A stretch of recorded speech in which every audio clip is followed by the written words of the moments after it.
এই কোশ্চেনটা ধরে নাও 2025-এ বা 24 টেস্টে আসবে।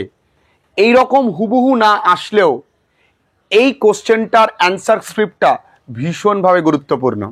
মানে আমরা যে অ্যাসলেপ ইন দ্য ভ্যালি কবিতাটি পড়েছি, সেই কবিতার মূল বিষয়বস্তু হলো অ্যান্টি ওয়ার অ্যাটিটিউড, অর্থাৎ যুদ্ধ বিরোধী মানসিকতা, আর কি ফিউটিলিটি অফ ওয়ার, যুদ্ধের ব্যর্থতা। এই দুটো জিনিস এই কবিতার মধ্যে যে ফুটে উঠেছে সেইটা বলতে পারে describe the title of the poem দিতে পারে, বা কোনো লাইন তুলে বলল যে describe the futility of war. তার মানে তোমাকে এসএ কিউ এবং বিটি কিউ সমস্তগুলো যা লিখিয়েছি, আমি খুব বেশি লেখাই না, লেখা সহজ সরল প্রাঞ্জল। আমি সবাইকেই বলি, অনলাইনের ছেলে মেয়েদেরকে বারবার বলি যে ব্রড কোশ্চেন নিয়ে মাতামাতি করবার কিছু নেই, যা লেখাবো তাই দেবে। গুরুত্ব দেবে কোথায়? এসএ কিউর ওপরে, যেই জায়গাটা স্কোরিং জায়গা। একটু ভেবে দেখো, আমরা সেই দিন এইচএসে ভর্তি হয়েছি, আজকে কমাস হয়ে গেল। তোমাদের তো তাও ঠিক আছে, গত 2-3 দিন আগে বহু স্কুলে ক্লাস 11দের বই দিয়েছে। তা ছেলে মেয়েদের নাকি পরীক্ষা এই মাসেরই 15 তারিখ পরীক্ষা নেবে, এই মাসেরই 15 তারিখে টেস্ট পরীক্ষা নেবে। সিলেবাস কমপ্লিট করতে পারিনি। তা আমি একটা ছাত্রকে জিজ্ঞাসা করলাম, তাহলে ইমা সিলেবাস?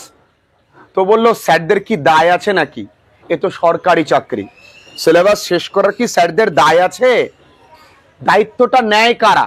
আমাদের মতো যারা প্রাইভেট টিউশন পড়ায় তারাই তো দায়িত্ব নেয়। তাই সেই স্যারদেরকে আবার ওই স্যাররা উল্টো পাল্টা বলা তাদের ক্ষমতা আছে, অধিকার আছে? ঠিক বাগে পেলে হয় একদিন। দেখো, আমি এই কোশ্চেনটা তোমাদের এখানে মুখস্থ করাবো, কোশ্চেনটাকে ভালো করে বোঝো। Asleep in the valley as an anti war poem, আমাদের পরীক্ষা দিতে পারে describe asleep in the valley as an anti war poem, পরীক্ষা আসতে পারে। আচ্ছা, how is the futility of war is presented in the poem asleep in the valley? কিভাবে যুদ্ধের ব্যর্থতা, ফিউটিলিটি মানে কি? ব্যর্থতা। তাহলে যারা যারা ফিউটিলিটি মানে জানো না, তারা পণ্ডিত না সেজে ছোট্ট করে লিখে নিতেই পারো ব্যর্থতা। আর আজকালকার পোলাপান প্রচন্ড স্মার্ট, টুক করে কি করবে, স্ক্রিনশট মারবে আর লিখবে না। শেখো, যত তুমি স্মার্ট হবে তত তুমি অলস হবে। স্মার্ট ব্যক্তি অলস হয়। কিরকম? এখন দেখবে খুব জেরক্স দেওয়ার একটা প্রবণতা এসছে, যে কোনো স্যাররা জেরক্স দেয়। ওটা জেরক্স না, ওটা স্যারের অ্যাডভার্টাইজমেন্ট।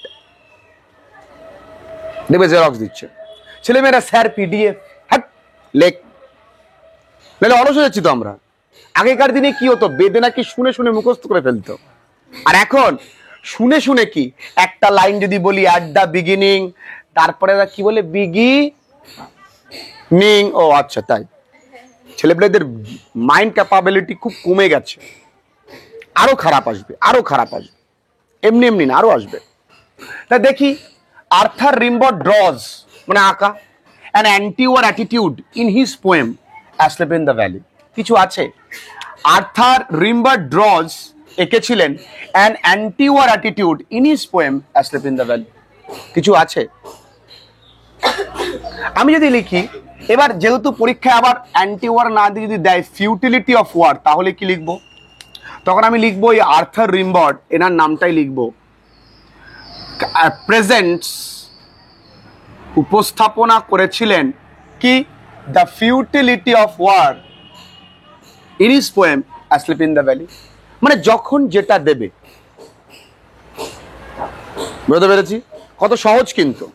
তাহলে আমি প্রথম লাইন কি পড়লাম? Arthur Rimbaud draws an anti-war attitude in his poem কি বন্ধু? Asleep in the valley. এরপরেও মুখস্থ না হলে আমার কিচ্ছু করার নেই। এরপরে কেমোথেরাপি দিতে হবে তোমাদেরকে। At the beginning of the poem the beauty of, বা আমরা লিখতে পারি দি লাশ গ্রিন বিউটি অফ, দি লাশ green beauty of nature is celebrated. বা তোমরা লিখতে পারো at the beginning of the poem the beauty of nature is celebrated.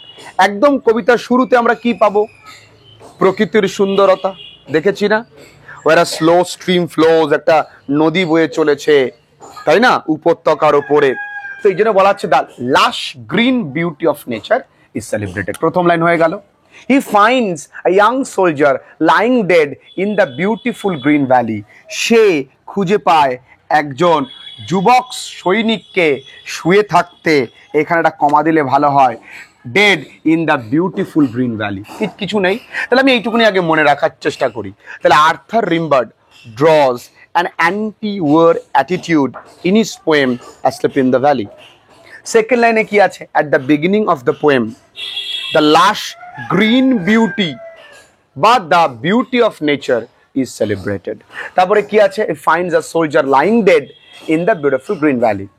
at once, যখনই সৈনিকটা মৃত অবস্থায়, at once the horrific অথবা tragic picture of war flashes his eyes. তার চোখের সামনে কি আসলো? যুদ্ধের যে ভয়াবহতা আর যুদ্ধের কি যে নিষ্ঠুরতা, সেটা কিন্তু চোখের সামনে flashes in front of his eyes লিখলে ভালো হয়, in front of his eyes. এটা লিখলে ক্লিয়ারলি হবে, তুমি লিখে নেবে in front of his eyes. The soldier received 2 bullet wounds on his chest.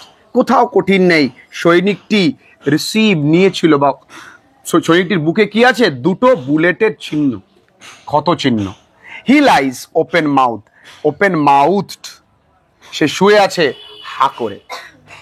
But his innocent smile shows the gentle purity within him. তার নিষ্পাপ হাসি, সে যে কত মানে নিষ্পাপ, তার হাসি দেখেই বোঝা যায়। তা সেইটুকুনি, এটুকুনি আগে মুখস্থ করব, খাতায় লিখবো।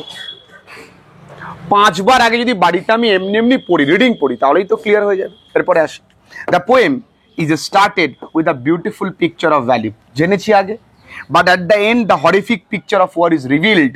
Revealed মানে প্রকাশ পাওয়া, with the soldier, মুখস্থ। The poem clearly shows the futility of war in contrast with life and nature. ঠিক আছে, কন্ট্রাস্ট মানে কি? বিপরীতে, কি বিপরীতে।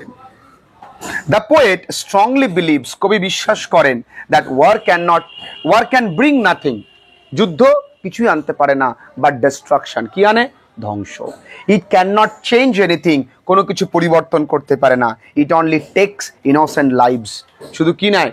innocent জীবনগুলো, নিষ্পাপ জীবনগুলোকে কেড়ে নেয়।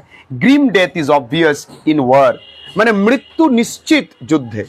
যুদ্ধের কিছু হোক বা না হোক, মৃত্যু কিন্তু নিশ্চিত। দ্য পোয়েম আইরনিক্যালি প্রেজেন্টস, মানে একটা ব্যঙ্গাত্মকভাবে বলেছে, দ্য মনস্ট্রাস ডিস্ট্রাকশন, একটা দৈত্যসুলভ ধ্বংস, যেটা এই সোলজারটা এক্সপিরিয়েন্স করেছে। কিন্তু কেন আইরনিক্যালি বলা হলো? কোথাও কিন্তু কবি একবারও বলেনি যে যুদ্ধ খারাপ, বলেছে কবিতায় কোথাও কিন্তু বলেনি। সব জায়গায় দেখি যে সুন্দর করে শুয়ে আছে, শেষের দিকে দেখলাম যে সৈনিকটার বুকে 2 রেড হোলস, তাই না, মানে বুলেট উন্ড। এই তো ব্যাপার। এটা যদি 2-3 বার আমরা বাড়িতে পড়ি, আমাদের এই কোশ্চেনটা মনে রাখতে খুব কি কঠিন হবে। প্রত্যেকটা জায়গা বলে দিচ্ছি। এখান থেকে আর্থার রিম্বার্ড draws an anti-war, তাহলে at the beginning of the poem the lush green beauty of nature is celebrated.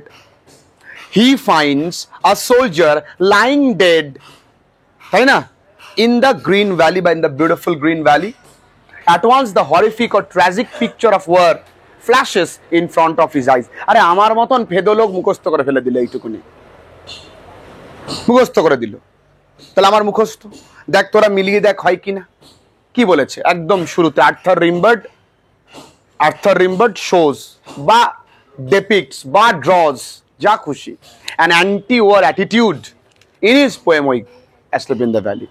At the beginning of the poem the lush green beauty of nature is celebrated, তাই না? He finds a soldier lying dead in the beautiful green valley.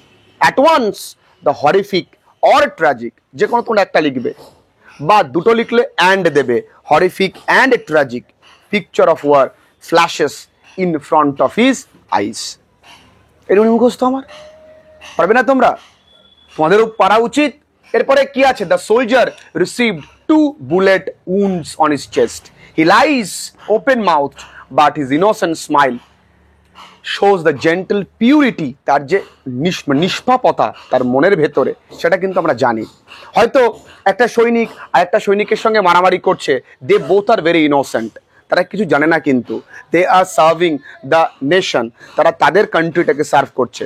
একজন একজনকে মারতে উদ্যত হচ্ছে, কারোর সাথে কারো পার্সোনাল কোনো শত্রুতা কি আছে? নেই তো, কিন্তু আমাদের টার্গেট হচ্ছে শত্রুপক্ষকে মারো। তাই তো বলেছে, তা সেকেন্ড প্যারাটা পড়লে আরো ইজিলি মুখস্থ হয়ে যাবে।